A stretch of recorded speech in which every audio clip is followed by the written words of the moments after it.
Today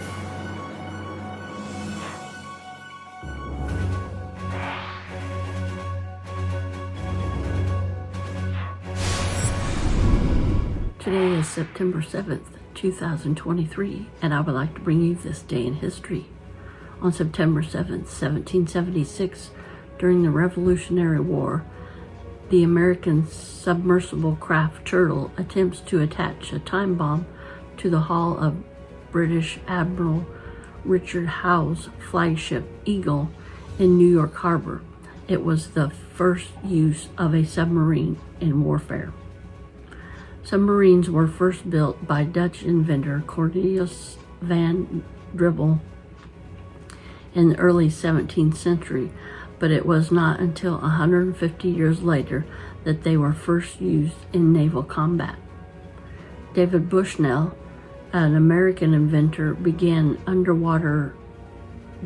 building underwater mines while a student at Yale University. Deciding that a submarine would be the best means of delivering his mines in warfare, he built an 8-foot-long wooden submersible that was christened the Turtle for its shape. Large enough to accommodate one operator, the submarine was entirely hand-powered. Lead ballast kept the craft balanced. Donated to the Patriot cause after the outbreak of the war with Britain in 1775, Ezra Lee piloted the craft unnoticed out to the 64-gun HMS Eagle in New York Harbor on September 7th, 1776. As Lee worked to anchor a time bomb to the hull, he could see British seamen on the deck above, but they failed to notice the strange craft below the surface. Lee almost had secured the bomb when his boring tool failed to penetrate a layer of the iron sheathing. He retreated, and the bomb exploded nearby, causing no harm to the Eagle or the Turtle. During the next week, the Turtle made several more attempts to sink British ships on the Hudson River, but each time it failed, owing to the operator's lack of skill. Only Bushnell was really able to completely execute the submarine's complicated functions, but because of physical frailties, he was unable to pilot the Turtle in any of its combat missions. During the Battle of Fort Lee, the Turtle was lost when the American sloop transporting it was sunk by the British.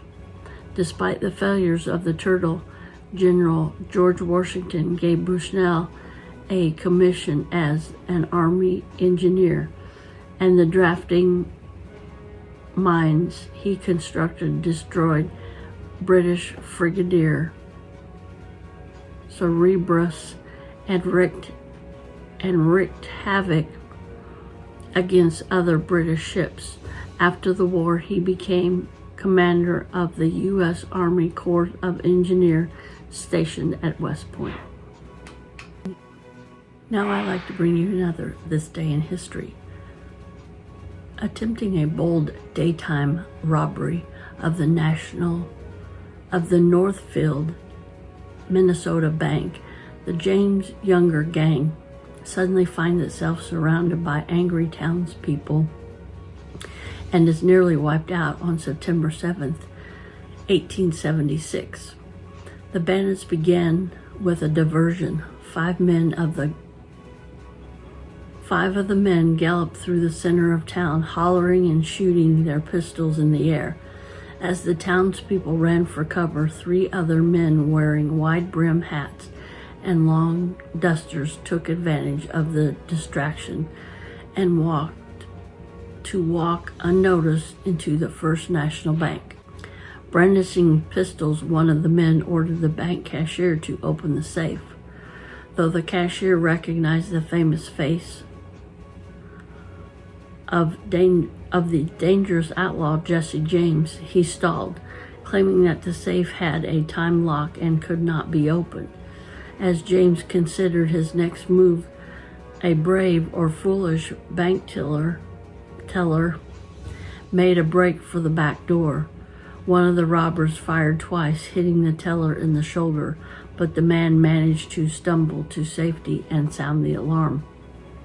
The citizens of Northfield ran to surround the bank and mercilessly shot down the robbers as they tried to escape.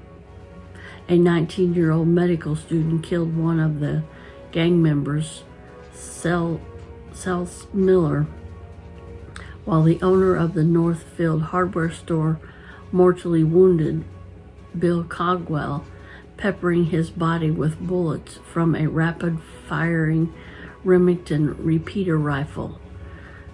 Jesse's brother Frank was hit in the leg, while their criminal partners Jim Cole and Bob Younger were also badly wounded. Jesse was the last out of the bank. After pausing briefly to shoot the uncooperative cashier in the head, Jesse leapt onto his horse and joined the rest of the survivors as they desperately fled town. For the next 2 weeks, a posse pursued them relentlessly, eventually killing or capturing 4 more of the gang members. Luckily, Frank and Jesse, the 2 brothers, had decided to go their own way, escaping to Dakota Territory. After things had cooled down, they went to Nashville, Tennessee, where they started rebuilding their gang and planning new robberies. Now I'd like to bring you yet another This Day in History. Actor and hip-hop recording artist Tupac Shakur is shot several times in Las Vegas, Nevada, after attending a boxing match. Shakur was riding in a black BMW with Death Row Records founder Marion Suge Knight when a white Cadillac sedan pulled alongside and firing into Shakur's car. Knight was only grazed in the head, but Shakur was hit several times. He died in a hospital several days later.